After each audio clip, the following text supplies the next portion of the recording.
Jegal-menjegal kan berarti nggak percaya sama survei. Kira-kira gitu. Jadi saya sih lihat ini aneh gitu.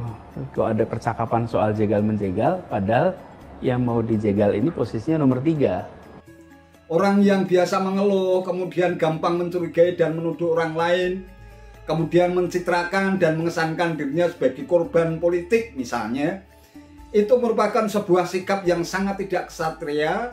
Bahkan dia akan terlindas oleh roda politik yang akan terus berputar.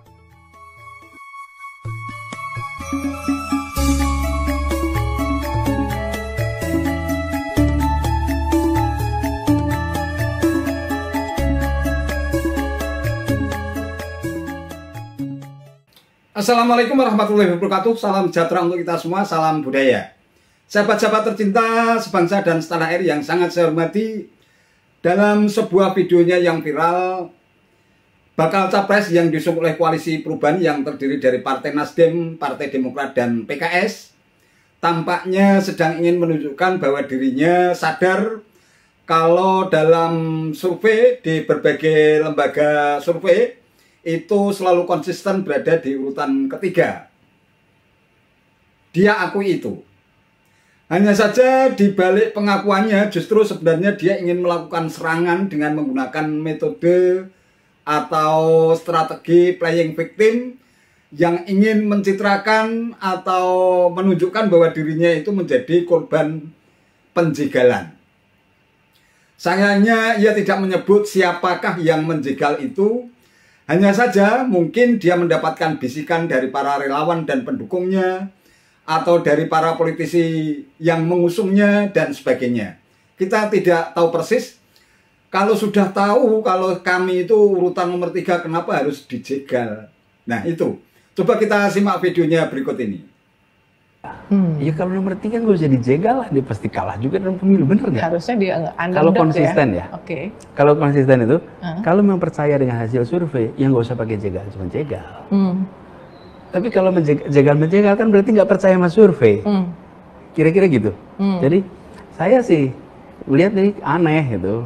Kok ada percakapan soal jegal-menjegal, padahal yang mau dijegal ini posisinya nomor 3 menurut hasil survei. Nah, jadi buat saya yang penting kita jalan terus, sampaikan apa yang menjadi misi kita, dan kepentingan kita adalah rakyat Indonesia merasakan keadilan hidup yang lebih baik. Itu aja.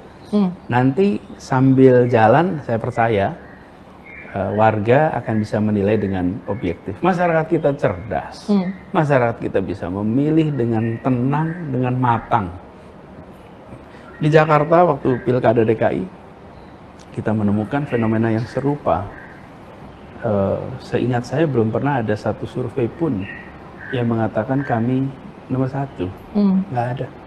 Semua kami nomor 2 atau nomor 3, hampir semuanya bilang nomor 3. Bahkan ada yang melakukan survei seminggu sebelum pilkada. Dan sebuah koran terkemuka sekali yang Litbangnya menyelenggarakan itu. Yang Litbang itu sampai sekarang sering mengumumkan itu juga, itu Litbang itu. Dan dulu fatal betul kekeliruannya. Cuman kita kan semua belajar dari pengalaman itu. Urusan survei biarlah itu urusan para surveyor dan litbang-litbang itulah yang bertanggungjawabkan. Tapi bagian kita adalah mempertanggungjawabkan amanat ini kepada rakyat.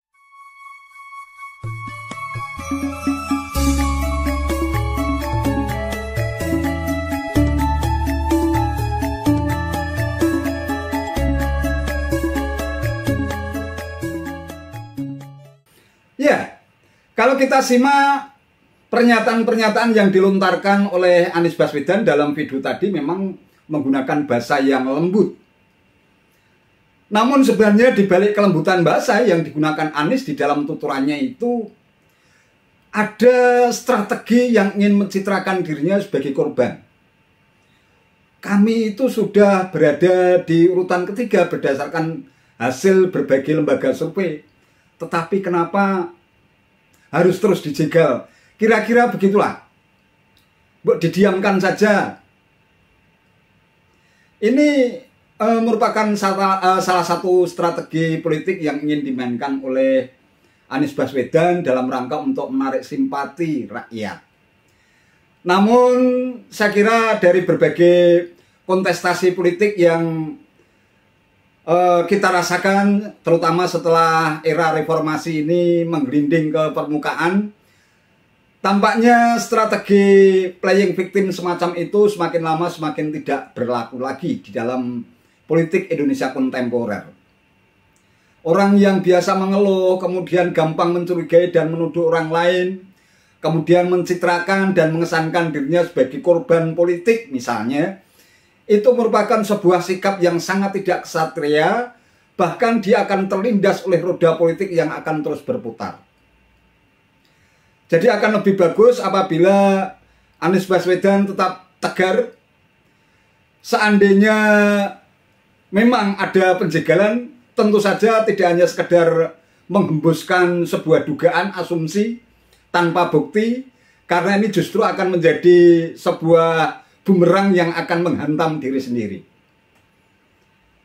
Jadi misalnya kalau memang ada penjagalan, katakanlah terhembus isu bahwa belakangan ini KPK sedang mendalami dugaan adanya kasus korupsi tentang Formula E.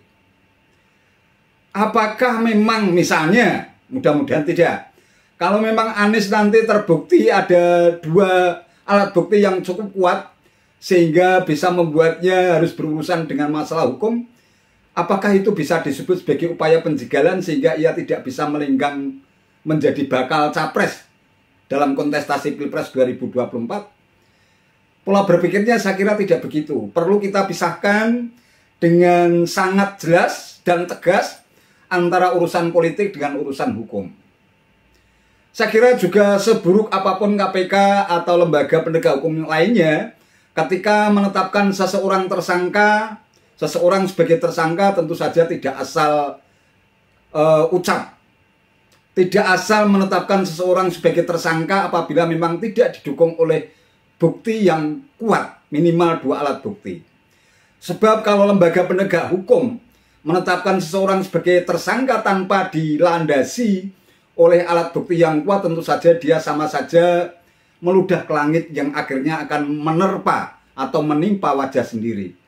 Alangkah malunya aparat-aparat penegak hukum kita apabila dijadikan sebagai alat kekuasaan untuk menjegal seseorang hanya karena urusan-urusan politik, yang saya kira ini sudah merupakan urusan yang sangat berbeda dengan soal hukum. Jadi di era politik Indonesia kontemporer seperti saat ini, saya kira orang atau pihak yang mengesankan citra atau mencitrakan dirinya sebagai orang atau pihak yang menjadi korban atau dengan menggunakan strategi playing victim, justru nanti akan menjadi bumerang yang akan menghantam diri sendiri. Jadi tetaplah tegar di tengah berbagai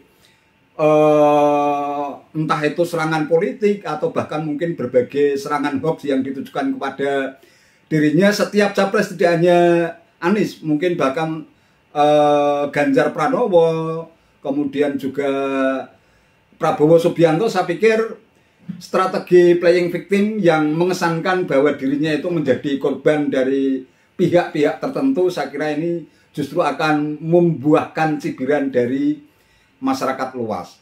Kalau tadi Anies Baswedan sudah merasa dirinya itu selalu berada di urutan ketiga dari berbagai lembaga survei, tentu saja ini harus dijadikan sebagai pemacu diri.